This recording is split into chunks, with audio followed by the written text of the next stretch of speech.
Season 15 has arrived, and if you're serious about climbing the ranked ladder, we've got you covered. One-tricking or maining champions has been proven time and time again as the most optimal way to progress through the ranks the fastest. So in today's video, we'll be covering 3 of the best champs to main for every single role. Now, these aren't just picks that we believe to be strong right now. There's also a lot of data analysis that went into choosing each champion. 2 key metrics that each champ needed to have are as follows. Number 1 is that to be featured in the video, every champ needed to have a ban rate that stays consistently under 10%. If a champ is banned very regularly every single patch, then maining them is going to be more difficult. Number 2 is that every champ needed to have a win rate that stays consistently around 50%. This one is important because you want to be choosing a champ to main who never really falls into a considerable weak state for a long period of time. And do you remember when knowing how to set up a freeze in low elo made you special? These days, you're considered a troll if you don't know what a freeze is. Problem is, challengers are so out of touch with the fact that everyone in low elo is improved, so if you ask for help, you just keep getting the same outdated advice. Or even worse, they give you tips that only work in high elo, like how you should sync up your wave crashes with your teammates in multiple lanes to set up invades or objective priority. The theoretically correct way to play is usually not what actually works in your own elo. Oftentimes, it's something that may seem out of the ordinary, like split pushing as an ADC that will give you way more agency. We teach you the correct way to play League like everyone else does, but also the adaptations that actually work in your elo. So you'll always have multiple great ideas for what to do to win games. We're constantly producing and updating our strategies with players getting better, so SkillCapped is by far the best platform for learning League of Legends. We're so confident that if you don't climb 5 divisions while actively using SkillCapped, you can claim a full refund. Our service has 0 risk with the potential to save you tons of time in your climb, so make sure to give us a try. So we're going to start off the video by covering the 3 top lane champs who are incredibly strong options to main, and first up is Urgot. Urgot is one of the most insane win rate over time graphs that you will see in all of League of Legends. Over the past 4 years, the champion has hovered around a 50% win rate, while actually being well above 50% for the majority of the time. Over the past year, Urgot didn't even fall below a 50% win rate for a single patch, which just goes to show how consistently powerful he has been. Ban rate is also incredibly low and has not had a spike higher than 5% over the past 4 years. This is exactly what we are looking for when it comes down to choosing a champion who's going to be well worth it to main. Now, data aside, Urgot is a really rewarding champ to main for many other reasons too. His lane bully power is insanely good, and if you can learn your matchups inside and out, then the ability for you to take over early on with Urgot makes him really fun. Very few fighter champs can contest Urgot in the 1v1 at level 1 due to how powerful he is with E's start, and this gives you the early edge up in a lot of matchups. Build versatility is also something that makes Urgot a really great champ to main because it helps to keep things fresh. Every season there seems to be some new build that pops up on Urgot and dominates, whether it be lethality, bruiser, tank, or a hybrid setup. A top lane champ who has been a very consistently strong pick throughout all of last season who should remain a really great champ to main for season 15 is Sett. Sett was one top lane champ who we never had rated below A tier once all last season long, so he's been one of the best top laners to main for a long time. If we look at his win rate over time graph, we can see that prior to 2024, Sett was more consistently below that 50% level, but for the past year now, he's been hovering above the mark minus a patch or 2. The ban rate graph for Sett is what we really like about him though, as over the past few years, his ban rate has never exceeded 10%. If you want to play a champ who's got great skirmish power and the ability to outplay 1v2 scenarios, then Sett is a great top laner to main. The more accustomed you become on the champ, the more crazy outplays you'll be able to make, as min-maxing Sett's W can take the champ to a whole nother level. Sett's also a very flexible top lane champ in the sense that his teamfight and split push power can be equally as impactful. With flash available, you have the ability to easily single out a fed squishy on the enemy team and completely take them out of the fight by using your flash R combo. On the flip side, Sett likes to build hull breaker, and combined with his damage from Q, he's able to chew through towers super quick. So if team fighting is not an option due to the enemy team having insane peel power, you've still got another win condition to play for. And for our third top lane selection, it's more of a niche pick, but that's one of the reasons to why he's such a good top laner to main, as we've got Olaf. Olaf is one of those top lane champs whose power is entirely tied into how well the player knows their limits on the champ. Olaf can either be the most useless top laner in the game or the most broken depending on who's piloting him. This makes Olaf super rewarding to main because once you master him, getting leads in lane and snowballing with the pick turns him into an unstoppable raid boss. The fact that Olaf consistently has a lower play rate than the majority of top lane champs also makes him great to main. The less your opponent plays against a certain matchup, the less they'll understand its limits, and if you main Olaf, you'll run into enemies who just flat out disrespect you and hand over free kills because they don't understand exactly how Olaf functions. Looking at the data of top lane Olaf, we can see that his win rate has been right around the 50% level for the past couple of years now. Over the past 2 years, there has not been a single patch where Olaf has exceeded a 10% ban rate, so he fits our criteria really well. The most criminally underrated champion in the entire game for the past couple of seasons is going to kick off the top 3 for jungle, and that champ is Fiddlesticks. It's actually insane how long Fiddle has been a top-tier jungler, but just doesn't get the same kind of recognition and play rate as many other strong picks. Just look at how insane this win rate graph is for Fiddlesticks. The champ has only fallen below a 50% win rate for a very brief period of time over the past 4 years, and for the majority of the time, he's actually sitting well above 50%. Ban rate graph looks super nice for Fiddle as well, and you can see it has been under 10% for the past 3 years. This kind of consistency is just not found with many other junglers, so Fiddle is definitely a unicorn in that sense. Maining a champ like Fiddlesticks is just so great for solo queue because his kit allows him to flip a game in his team's favor in an instant, especially in the lower ranks where players won't be as cognizant of Fiddle. Your R, if used in the correct moments, can single-handedly win you games. Playing against a good Fiddle player is just super annoying because he can gank you from so many different angles, which means you have to adjust how you play the game when there's a Fiddle on the enemy team, and this just makes him so rewarding to main in and of himself. One of League's newer junglers is a really rewarding champ to main for Season 15, being Bel'Veth. Our challenger jungler Skillshot is a huge advocate to the Bel'Veth pick, so his many full game commentaries on our website are a great resource to help you out when learning the pick. Where Bel'Veth can really thrive is in those 2v2 or 3v3 skirmishes, as her mobility provides some really insane outplay potential. Being able to play Bel'Veth mechanically well can make the champ look incredibly OP,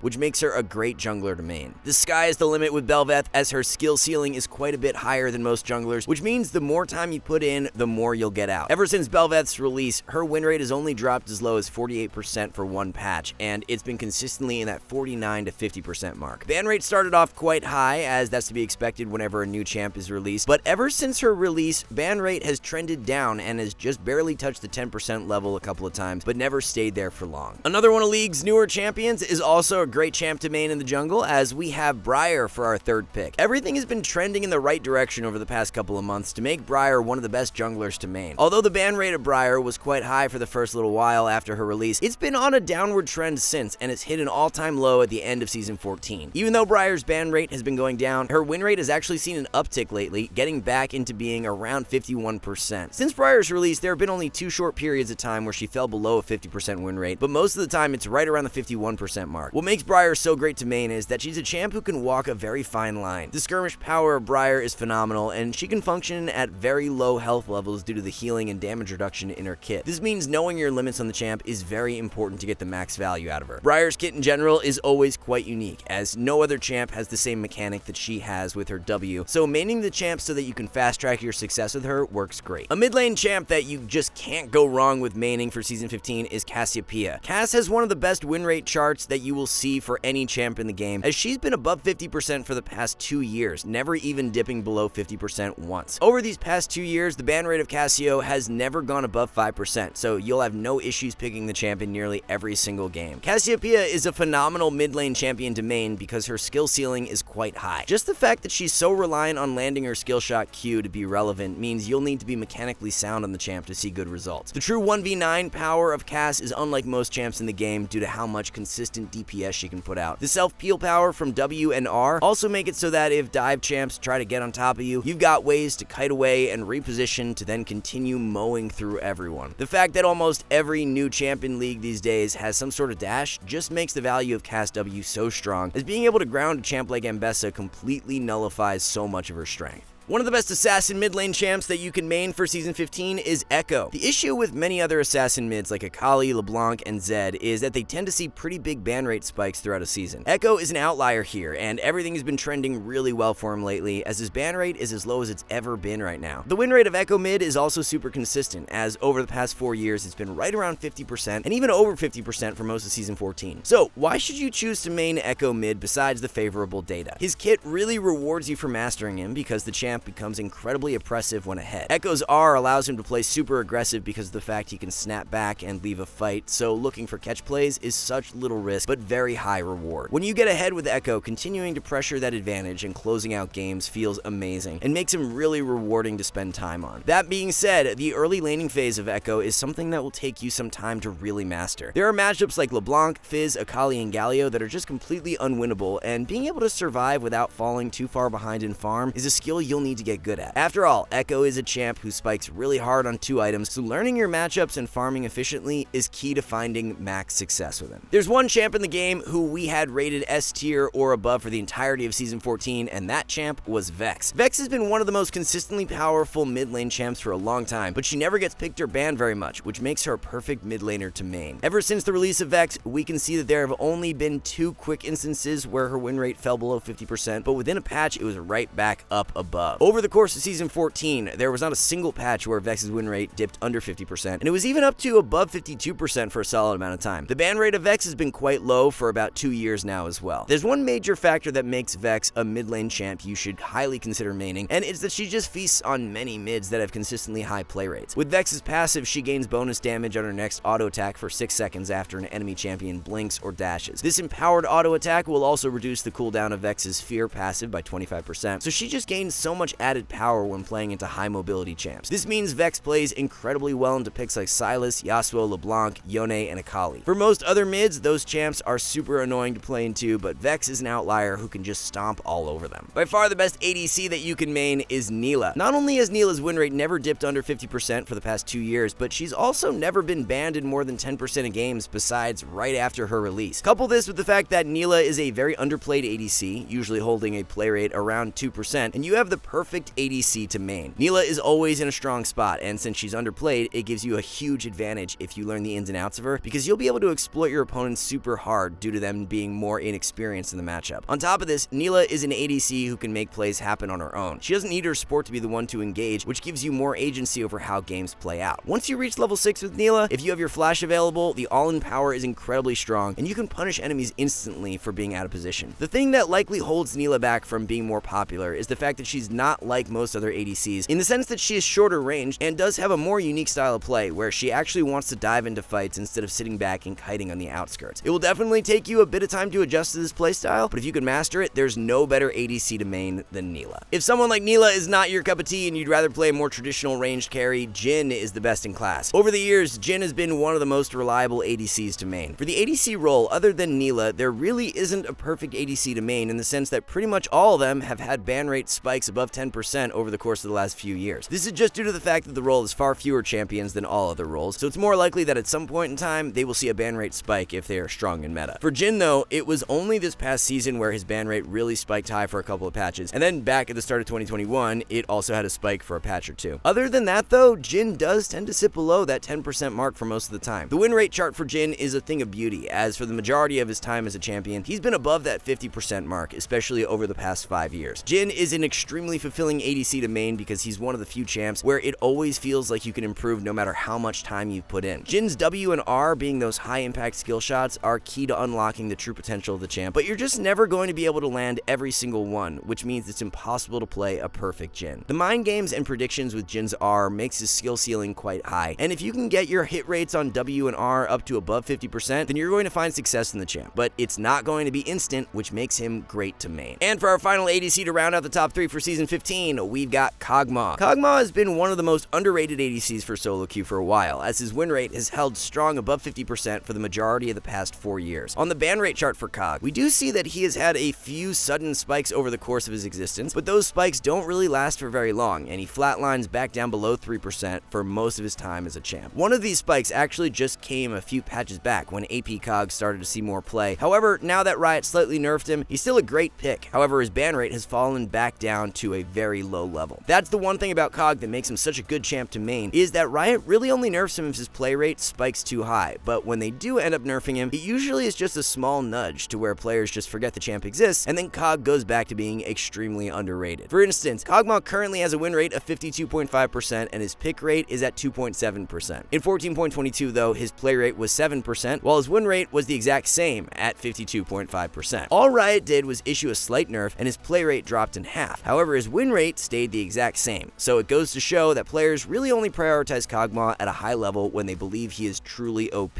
One factor that makes Kog'Maw even more valuable to main right now is that he can run either an AP or an AD build to great success. Learning both builds will take you more time as each have different styles of play. However, mastering both of them will unlock a really strong solo queue champ for you. If you're into melee engaged supports, then one who's been consistently powerful over the past few seasons has been Rell. As a matter of fact, Rell's win rate chart had been absolutely perfect until Riot Riot had to go and ruin it all in 14.23 when they gave Rel an overhaul that ended up nerfing her pretty hard. What's really great though is that Riot did not waste any time at all in buffing Rel right back up, so she only stayed in a weak state for one single patch. There was one instance in 2023 where Rel did see a ban rate spike above 10%, and then she of course saw one right after her release, but other than those short periods of time, she always trends around the 3% mark. Mastering Rel is well worth it because she's a champ who has amazing skirmish and teamfight impact if piloted correctly. The chain CC lockdown with Rel's full combo is incredible, and it allows for you to find picks and capitalize on them really well. Rel's not even that difficult to master either, so if you want a consistently strong support that won't take you a boatload of time to unlock their true potential, then Rel should be up high on your list. When it comes down to a strong enchanter to main for solo queue, there's one in specific we really like, and it's Nami. Nami is an enchanter support who has a low skill floor but a high skill ceiling. What this means is that you can pick her up and see some good success right away just by utilizing the utility from her E and W. However, to get the most out of Nami is more difficult because being able to land her Q consistently is not the easiest task. Once you learn your limits on Nami, she's an amazing enchanter for solo queue because of how powerful her early laning can be. You can take matters into your own hands a little better with Nami compared to other enchanters, so mastering her is a lot more rewarding. Taking a look at the data to back up Nami being a great champ to main, we can see that there was only a single time where her ban rate had a spike above 10% over the past 10 years, which is pretty crazy. The win rate chart for Nami would have been one of the best in the entire game as well if it wasn't ruined by a single patch where her win rate dipped down to 46%. Other than that dip though, Nami has not only had a win rate that stays above 50%, but it's usually closer to 52%, which is just incredible. And for our final support pick and final champ to round out the video, we've got Zilean. Zilean has hands down had the best win rate chart that you will see for any support in the game, and this just makes him so reliable to main. Since 2019, Zilean has not seen his win rate drop below 50% a single time. It's touched the 50% level a couple of times, but for the majority, it's been up above the 51% mark. On top of this, his ban rate has never spiked above 5% during that time span. So with this data, Zilean may very well be the most reliable champion to main in all of League of Legends. Now, what makes Zilean even better to main is the fact that he's a support that is always underplayed. Maining a champ who's underplayed just gives you an inherent advantage because the enemies you go up against won't be as familiar with the limits of your champ. Zilean's R, for example, is such a game changer, but if the enemy does not play against Zilean very much, there's likely going to be a time in the game where they think they've got a free pick, but you just throw down your R on your carry to save them and kill the enemy diver as they're overextended. Zilean's kit in general is really underappreciated for solo queue because he's got a great mix of solo carry power and utility. Landing Zilean's double bomb combo is super satisfying and can be extremely impactful as well. On top of this, the speed boosts from E are absolutely godlike if you've got a fed carry on your team because it helps to keep them incredibly safe in fights. Alright guys, one last thing, our rank up guarantee is insane. It's like signing up for the gym and getting a refund if you don't get ripped. That's how confident we are in SkillCapped. We obsess over making the best guides with top players, rigorous testing, and top tier video editing to make your climb easy. If you're ready to level up, visit SkillCapped.com and see the difference. So there you have it everyone, those are 15 of the best champions that you can main for Season 15. Thank you all so much for watching and good luck with your ranked climb.